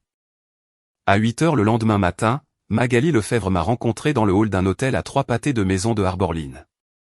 Elle avait une 40aine d'années, les cheveux courts et foncés, et le genre d'expression qui suggérait qu'elle avait passé des années à regarder des cadres mentir sous serment. « Tu as l'air nerveuse » a-t-elle dit. « Je ne le suis pas. » Super. Alors ton visage fait du travail à la chaîne. J'ai ri. Elle m'a tendu un café. Souviens-toi des règles. Réponds à ce qui est demandé. Ne spécule pas. Si tu ne te souviens pas, dis que tu ne te souviens pas. S'il pose des questions sur Signal Pass, j'arrête la question. Et Étienne? Quoi à propos de lui?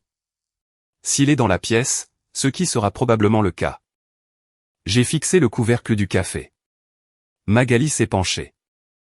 Claire, tu n'y vas pas pour obtenir des réponses de sa part. Je sais. Tu y vas parce que le conseil d'administration veut des faits et parce que nous négocions ta libération. Je sais. Bien. Je dis les choses 2 fois quand les clients disent je sais trop vite.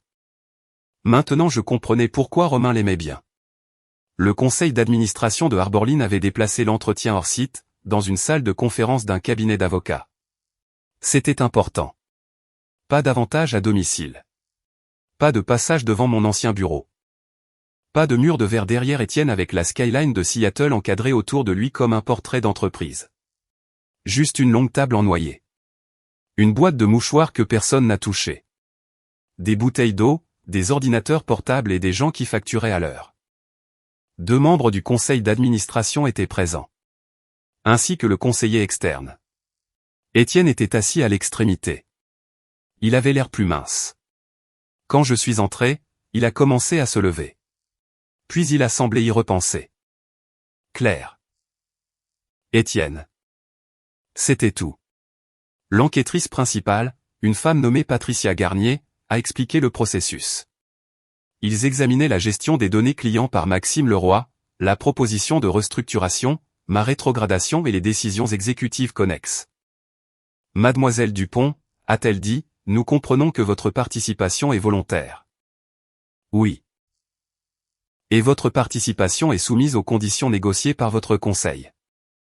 Magali a dit, correct. Patricia a commencé avec Maxime.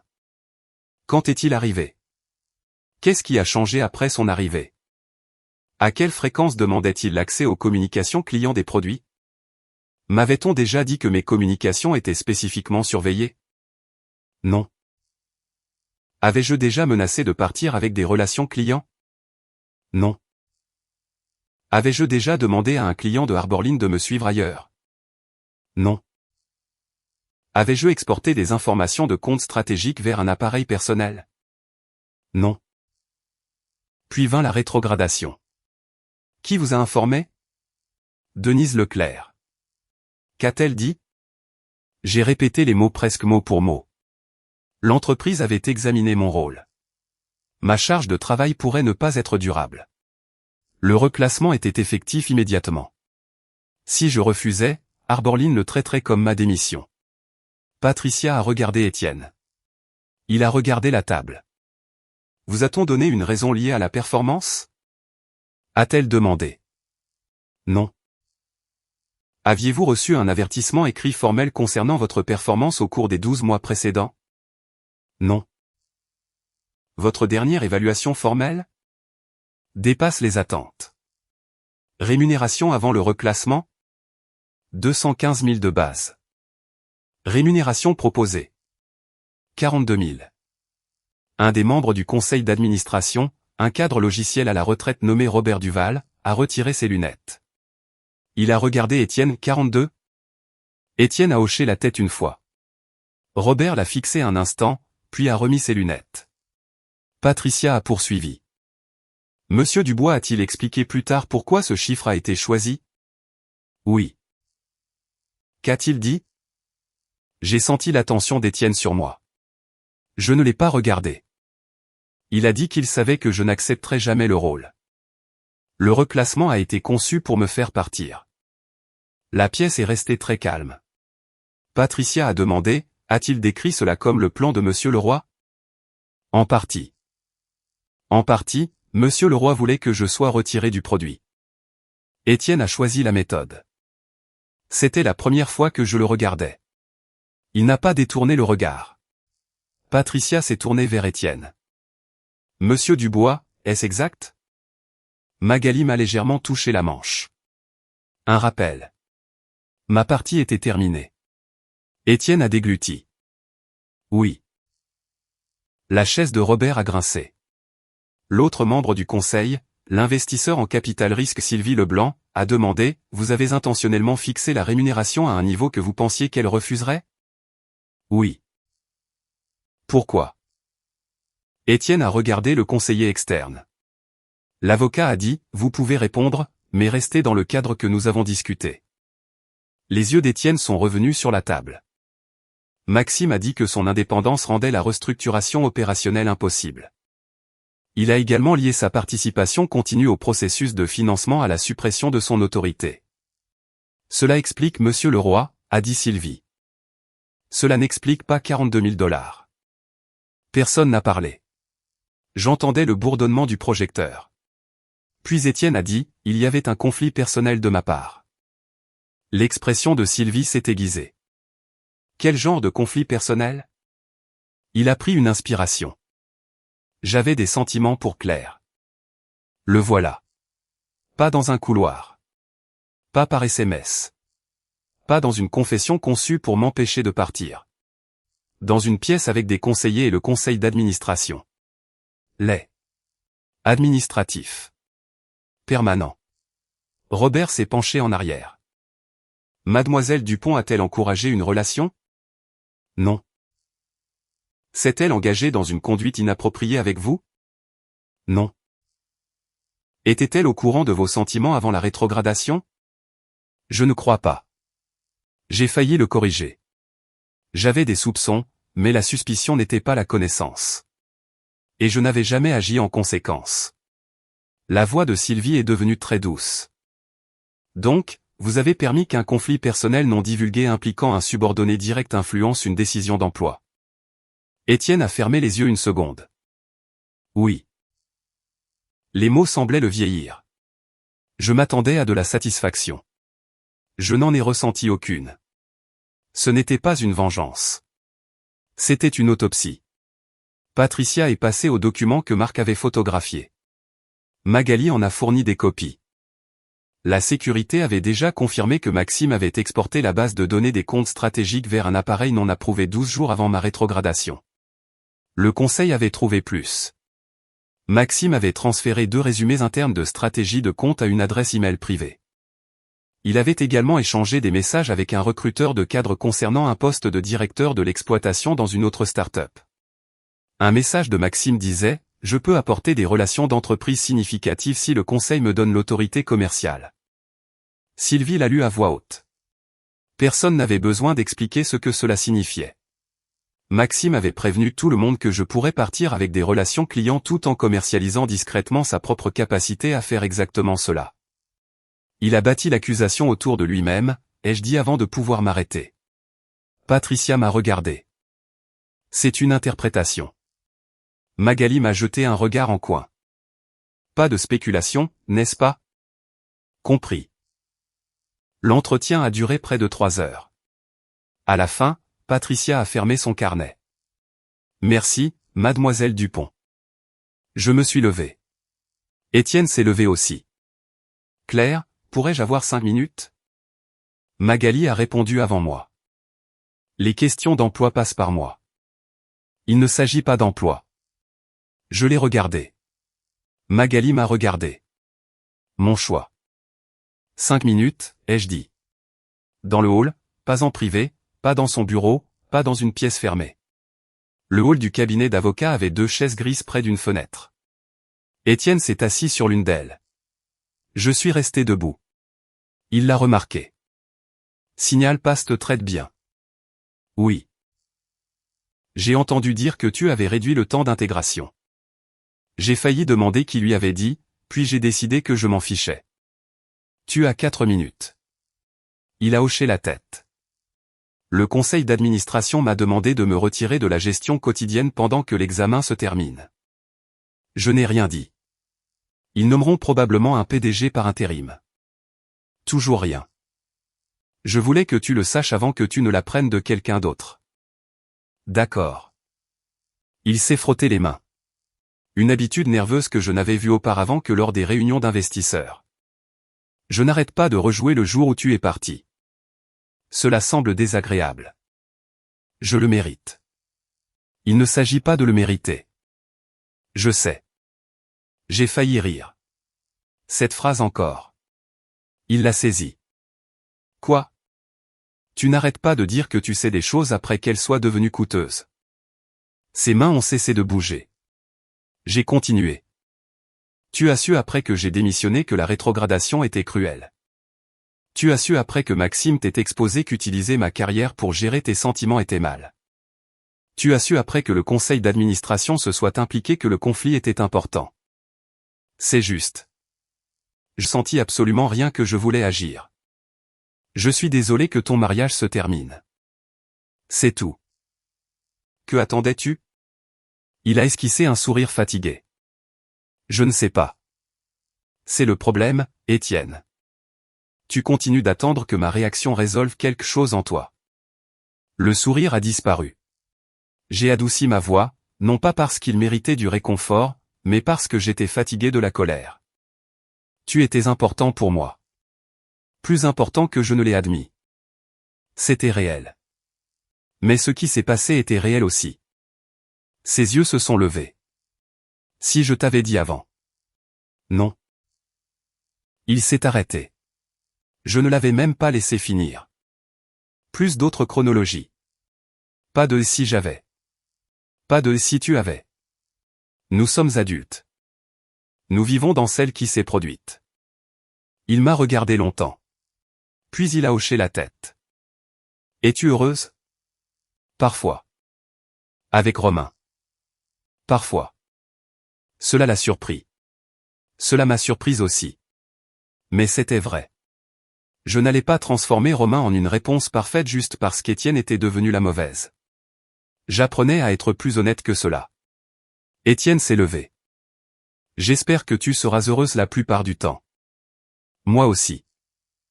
Il a tendu sa main. Pendant une seconde, j'ai vu 4 années dans l'espace entre nous. Présentation, vol de nuit, nuit de lancement, café à minuit, le premier entretien sous la pluie. Puis j'ai serré sa main. Au revoir, Étienne. Ses doigts se sont serrés une fois et se sont relâchés. Au revoir, Claire. Magali attendait près des ascenseurs. Tu vas bien? Oui. Un vrai oui. Incroyablement vrai. Excellent. Maintenant, parlons argent. Cette partie s'est beaucoup mieux passée. Arborline voulait de la certitude. Je voulais de la liberté. Le vendredi après-midi, nous avions le cadre. Arborline libérerait formellement la clause de non-concurrence et confirmerait par écrit qu'elle n'interférerait pas avec mon emploi chez Signal Pass. Elle reconnaîtrait la réception de tout le matériel de l'entreprise via le processus forensique et retirerait toute allégation selon laquelle j'avais détourné des informations confidentielles. Elle paierait mon bonus accumulé et mes congés payés non utilisés, les frais juridiques jusqu'à un plafond convenu, et une compensation de séparation supplémentaire. La valeur totale en espèces était de 184 600 $. En échange, je renoncerai aux réclamations d'emploi et accepterai une clause mutuelle de non-dénigrement qui permettrait toujours une coopération véridique avec les processus légaux et réglementaires. Magali a tapoté le chiffre. Ce n'est pas un verdict de jury. C'est un règlement. Tu achètes la clôture. Je sais que tu peux le rejeter. Je ne veux pas d'une autre année de Arborline. Bonne réponse. J'ai signé. Le lundi suivant, Arborline a annoncé que Maxime Leroy avait été licencié pour faute à la suite d'un examen interne des problèmes de traitement des données et de gouvernance. 3 jours plus tard, Étienne a annoncé qu'il démissionnait de son poste de PDG. Le communiqué de presse indiquait qu'il resterait conseiller du conseil d'administration pendant une transition. Personne en dehors d'un petit cercle ne connaissait toute l'histoire. Cela me convenait. Je n'avais pas besoin que des inconnus sur Internet sachent qui avait gagné. Marc a appelé la nuit où l'annonce a été faite. Tu as vu? Oui. Il nomme Robert PDG par intérim, le gars du conseil d'administration. Oui. Il a tenu une réunion générale aujourd'hui. La première chose qu'il a dite, c'est « Le produit ne dépend pas des opérations ». J'ai ri. Comment vas-tu? Épuisé, mais mieux. Bien. Claire. Oui. Tu reviens? J'ai regardé autour de mon bureau chez Signal Pass. Un schéma d'intégration à moitié effacé couvrait le tableau blanc. Pénélope avait laissé une pile de résultats de tests sur mon bureau. Il y avait un post-it d'Adrien qui disait « Le client numéro 14 veut ton cerveau à 15 heures ». J'ai souri. Non. Marc a soupiré. Je savais que tu allais dire ça. Tu devrais être content. Pourquoi? Parce que maintenant tu dois arrêter de m'utiliser comme excuse pour ne pas diriger. Il a gémi. Tu as déménagé d'état et tu me donnes encore du travail. Développement du leadership. Je te déteste. Non, tu ne me détestes pas. Non, a-t-il admis. Je ne te déteste pas. Quand nous avons raccroché, j'ai ouvert mon application bancaire. Le règlement Arborline était arrivé. Un chiffre s'affichait à l'écran. 184 600 $. Un mois plus tôt, un autre chiffre sur un autre morceau de papier m'avait fait me sentir jetable. 42 000 $. Pendant des jours, j'avais laissé ce chiffre s'insinuer dans ma tête et s'attacher à tout. Mon jugement, ma loyauté, ma carrière, ma valeur. Maintenant, je comprenais quelque chose d'évident. Les entreprises attribuent des chiffres au rôle parce que les entreprises doivent le faire. Cela ne signifiait pas que le chiffre appartenait à la personne. J'ai fermé l'application. Puis j'ai ouvert le tableau de bord produit de Signal Pass. Notre nouveau client avait terminé l'intégration en 12 jours. Avant les changements, la moyenne avait été de 31. J'ai fixé le marqueur vert de achèvement. Cela me faisait me sentir mieux que le règlement. Non pas que l'argent n'avait pas d'importance. L'argent comptait. Mais j'avais passé 4 ans à confondre être valorisé avec être possédé. Ce n'était pas la même chose. Adrien s'est penché dans l'embrasure de mon bureau. Tu es libre pourquoi? Le client 14. Que veulent-ils? Tout. Bien sûr. Il m'a jeté un marqueur. Je l'ai attrapé. Pour la première fois depuis des semaines, je n'ai pas pensé à Arborline. Quand je me suis levé.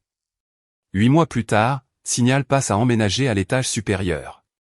Nous avions dépassé les capacités de l'ancien bureau. L'entreprise était passée de 68 à 123 employés. Nous avions clôturé un tour de série B de 41 millions de $, signé 3 détaillants nationaux et réduit le temps médian d'intégration client de 31 à 11 jours. Le chiffre qui m'importait le plus n'était pas le financement. C'était la rétention. Les clients qui atteignaient une valeur mesurable dans les 2 premières semaines renouvelaient à un taux presque 2 fois supérieur à celui des clients qui prenaient un mois.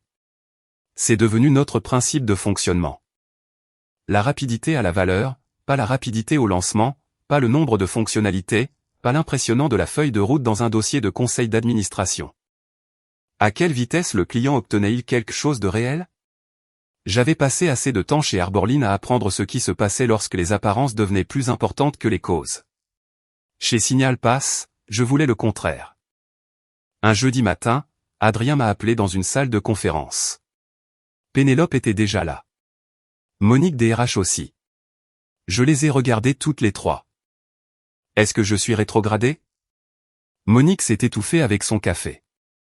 Pénélope a ri si fort qu'elle a dû se détourner. Adrien m'a fixé. Cette blague va finir par vieillir. Pas aujourd'hui. Il a glissé un dossier sur la table. Je l'ai ouvert. Directrice de produit. Salaire de base 285 000 $. Octroi d'actions supplémentaires. J'ai levé les yeux. Adrien a pointé le papier. Avant que tu ne le déchires, c'est une augmentation. Bon début. Nous allons créer 2 équipes produits supplémentaires. Pénélope a besoin de quelqu'un qui peut se disputer avec elle à plein temps. Pénélope a hoché la tête. J'ai demandé un irritant professionnel. Je suis honoré. Adrien est devenu plus sérieux. Tu l'as mérité. Cette phrase a eu un impact différent de celui qu'elle aurait eu un an plus tôt. Je n'en avais plus besoin comme avant. De choses réelles, des produits, des clients, des amis que j'avais négligés en travaillant trop, des dimanches matins, des listes de courses, la lessive, Romain chantant faux en cuisinant. Pendant les premiers mois à San Francisco, j'avais attendu le moment où je deviendrais soudainement une personne différente, plus heureuse, plus romantique, plus certaine. Cela n'est jamais arrivé. Le changement est venu par petites touches. J'ai commencé à quitter le travail avant 19 heures. Romain a arrêté de demander si je serais à la maison pour le dîner parce que la plupart des soirs j'y étais. J'ai appris quelles plantes sur le balcon avaient réellement besoin d'eau et lesquelles il avait trop arrosé pendant des années. Nous nous sommes disputés à propos de la vaisselle. Nous nous sommes disputés à propos des réglages du thermostat. Une fois, nous avons passé 45 minutes à nous disputer pour savoir si une étagère était de niveau. Elle était de niveau. J'avais tort. Romain a pris une photo du niveau à Bulle et a menacé de l'encadrer. C'est là que j'ai commencé à comprendre ce qu'il avait voulu dire des mois plus tôt. Il m'avait dit que j'avais le droit de ne pas l'aimer assez encore. Il n'avait pas transformé la patience en dette. Il était simplement resté lui-même pendant que je comprenais qui j'étais. Puis, en novembre, Romain a reçu une offre. Son entreprise voulait qu'il dirige un nouveau groupe d'architecture. La promotion était importante. Le piège aussi. L'équipe était à New York. Le rôle l'obligeait à y passer au moins 3 mois pendant qu'il la construisait et éventuellement à déménager après cela. Il me l'a dit un mardi soir alors que nous faisions des tacos. J'ai posé le couteau. Tu le veux? Je ne sais pas. Ce n'était pas ma question. Il s'est appuyé contre le comptoir. Oui. La réponse était là. Claire. Honnête. J'ai hoché la tête. Alors prends-le. Ses sourcils se sont froncés. Si facile? Non. Mais simple et facile sont différents. Et nous? On s'en sortira. Il m'a regardé attentivement. Tu détestes la distance. J'ai survécu 2 ans. Tu as aussi passé la moitié de ces 2 ans émotionnellement indisponible. C'est une évaluation de performance méchante mais précise. Il n'a pas souri. J'ai marché vers lui et lui ai pris la main. Romain, je ne vais pas devenir la personne qui demande à quelqu'un que j'aime de se faire plus petit pour que je me sente plus en sécurité. Ses yeux ont changé. J'ai entendu ma propre phrase une seconde trop tard. Quelqu'un que j'aime. Ni l'un ni l'autre n'a bougé. Romain a baissé les yeux sur nos mains, puis sur moi. Redis ça. Non, Claire. Tu m'as entendu. Je veux vérifier les exigences. Tu es impossible. Il souriait maintenant. Pas un grand sourire. Romain ne faisait jamais de grands sourires quand quelque chose comptait. Ses yeux devenaient juste chaleureux. J'ai senti ma poitrine se serrer. Pendant des mois, je m'étais demandé si je connaîtrais le moment exact où la dépendance deviendrait de l'amour. Il n'y a pas eu de coup de foudre, pas de bande-son de film, pas de réalisation dramatique. C'était probablement arrivé pendant qu'il faisait les courses ou quand il avait déplacé une réunion parce que j'avais de la fièvre ou quand il m'avait dit que l'étagère était de niveau et avait attendu 10 minutes avant de le prouver. Peut-être que l'amour n'était pas un seul moment. Peut-être était-ce une accumulation de preuves. Je t'aime, ai-je dit. Son sourire a disparu. Pendant une seconde terrifiante, il a semblé qu'il allait pleurer. Puis il s'est éclairci la gorge. D'accord. Je l'ai fixé. D'accord? J'avais une meilleure réponse préparée dans mon imagination, mais apparemment c'est ce que nous avons. J'ai commencé à rire. Il m'a attiré vers lui. Son menton reposait sur mes cheveux. Après un moment, il a dit, je t'aime aussi. Je sais. Il s'est penché en arrière. N'utilise pas ma ligne contre moi. Je l'ai gagné. Il est allé à New York. Je suis resté à San Francisco pendant 3 mois. Nous avons de nouveau fait de la distance. Cette fois, c'était complètement différent. Non pas parce que la distance avait changé, mais parce que j'avais changé. Il me manquait de manière ordinaire. Le son de ses armoires s'ouvrant trop fort le matin me manquait. Son café terrible me manquait. Me plaindre que ses chaussures étaient toujours au mauvais endroit me manquait. Je ne manquais pas d'avoir quelqu'un pour me sauver. Romain me manquait. Cette distinction était importante.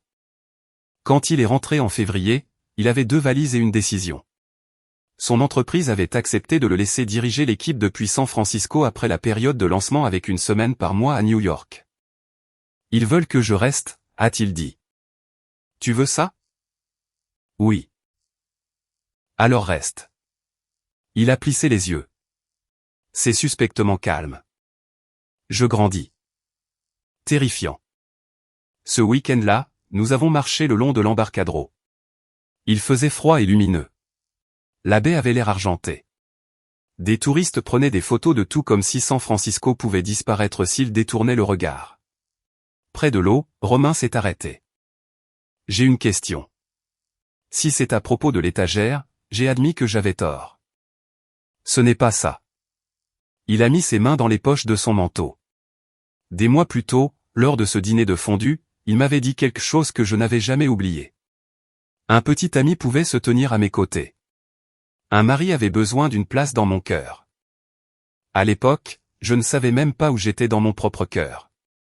Maintenant je savais. Avant qu'il ne puisse parler, j'ai dit oui. Il a cligné des yeux. Je n'ai pas encore demandé. Je sais. Et si j'allais demander si tu voulais du café? Claire Dupont, veux-tu m'épouser? Oui. Pas de discours. Tu te plains quand je fais des discours. J'en aurai un bruyant. Trop tard. Il m'a embrassé le front. Aucune foule n'a applaudi. Aucun inconnu ne nous a filmés. C'était mieux ainsi. Nous nous sommes mariés 4 mois plus tard à la mairie de San Francisco. Petite cérémonie, famille, quelques amis. Marc est venu de Seattle et a prononcé un toast composé à 90% de plaintes sur mon style de management. Adrien a essayé de répondre à des messages de travail pendant la réception jusqu'à ce que Pénélope lui prenne son téléphone. Magali a envoyé des fleurs avec une carte qui disait « Veuillez examiner tous les contrats avant de signer ». Romain l'a encadré. Bien sûr qu'il l'a fait. Une semaine après le mariage, je nettoyais une ancienne sauvegarde cloud quand j'ai trouvé une capture d'écran du matin après ma démission de Arborline. 96 appels manqués. Étienne Dubois. Je l'ai regardé longtemps. Puis je l'ai supprimé. Pas avec colère, pas de manière dramatique. Je n'en avais simplement plus besoin. La vraie fin n'avait jamais été que le PDG regrettait de m'avoir perdu. Ce n'avait jamais été le licenciement de Maxime. Ce n'avait jamais été le règlement, le nouveau titre ou le salaire plus élevé. Ces choses faisaient du bien. Certaines d'entre elles faisaient très bien. Mais la chose la plus importante que j'ai récupérée était plus difficile à mettre sur une feuille de calcul. J'ai cessé d'attendre que des personnes puissantes me disent ce que je valais. J'ai cessé de confondre le sacrifice avec la loyauté. J'ai cessé de considérer l'épuisement comme la preuve que j'avais de l'importance. Et j'ai cessé de croire que quelqu'un qui m'aimait avait le droit de réorganiser ma vie sans mon consentement. Le morceau de papier que Denise Leclerc m'avait remis avait essayé de réduire 4 ans de mon travail à un chiffre, 42 000 $. À l'époque, cela ressemblait à une insulte que je me souviendrai pour toujours. Maintenant, quand j'y pensais, je me souvenais de quelque chose d'autre. Le son du papier quand je l'ai déchiré en deux. Petit, propre, final. Parfois, la décision qui change votre vie ne sonne pas comme le tonnerre. Parfois, elle sonne comme une feuille de papier qui se déchire dans un bureau des RH silencieux pendant que la pluie frappe les fenêtres. Et parfois, partir n'est pas le moment où vous perdez tout. C'est le moment où vous arrêtez enfin de tout donner.